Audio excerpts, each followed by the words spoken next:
Nous étions méconnaissables. Nos regards fuyants étaient la fenêtre de nos âmes brisées par la crainte, la paranoïa et le manque de sommeil. L'air était lourd d'Aymeric. Nous étions asphyxiés de ses machinations, plus sulfureuses et toxiques que son souffle lui-même. Nous étions vaincus avant même qu'il ne se montre.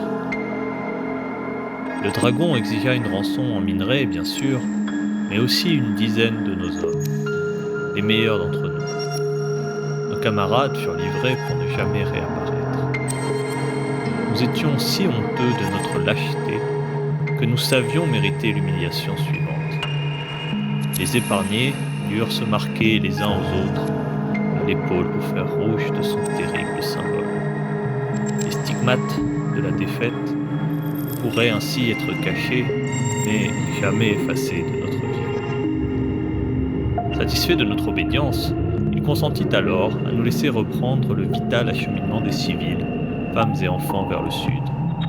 Ces dragons-là patrouillèrent parmi les convois, jouissant de la crainte qu'ils inspiraient. Heureusement, le dragon respecta l'accord et ne fit couler aucun sang. Pour conclure, il nous accorda une poignée de mois afin que nous gravions sa marque sur la falaise voisine. Pendant des siècles, un simple coup d'œil à cette dernière rappellerait l'humiliation.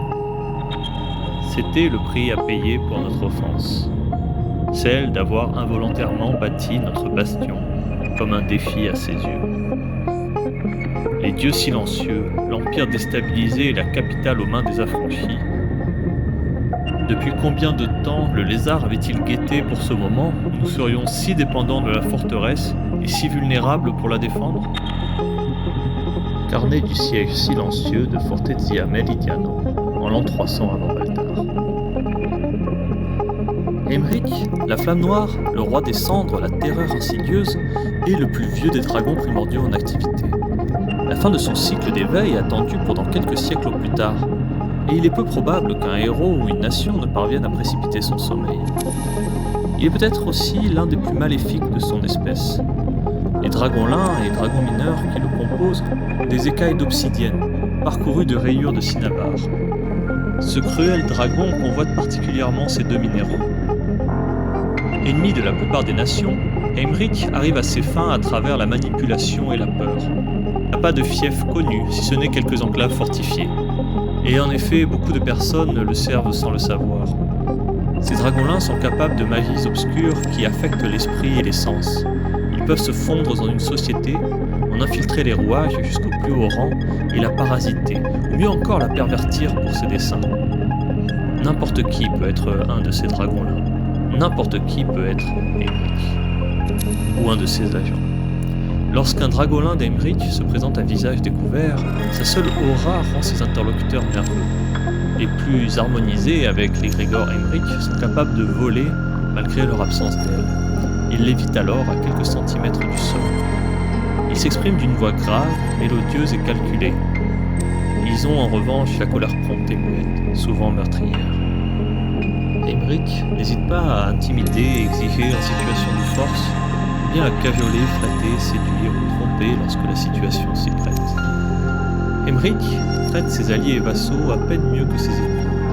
Il n'hésite pas à les berner ou à les sacrifier, voire simplement les humilier s'ils sont faux. Et bien sûr les abandonner si ses intérêts vont dans ce sens. Beaucoup de dirigeants, par peur des répercussions, préfèrent payer un tribut de richesse et de sang lorsqu'un émissaire du dragon vient le leur réclamer.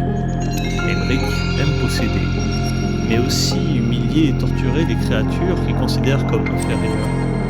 Il se considère meilleur que ses pairs draconiques, mais ces derniers, parfois rivaux, ont sa considération. Il abhorre cependant les peuples humanoïdes. Ces créatures qui pullulent, parasitent et prospèrent sont ce qu'il considère comme son héritage. Ces créatures qui auraient trahi les siens, leurs protecteurs, à une époque qui précède largement l'histoire écrite. Car Aymeric est rancunier et considère que le monde entier lui doit réparation. Il rumine chaque affront, réel ou imaginaire, jusqu'à ce qu'il soit vengé. Les victimes de ces cruelles et terribles revanches, parfois des siècles plus tard, servent d'avertissement à qui oserait encore le défier. De par sa nature prédatrice et cruelle, Emmerich a de nombreux ennemis, mais peu d'entre eux ne se déclarent ouvertement, de peur d'attirer sa pleine attention. Les comtés libres, déjà entrés en conflit ouvert avec lui il y a moins de 2 siècles, sont dans son collimateur. Nul ne sait quand sa vengeance tombera sur les cités franches de ce territoire, déjà au carrefour de puissantes nations.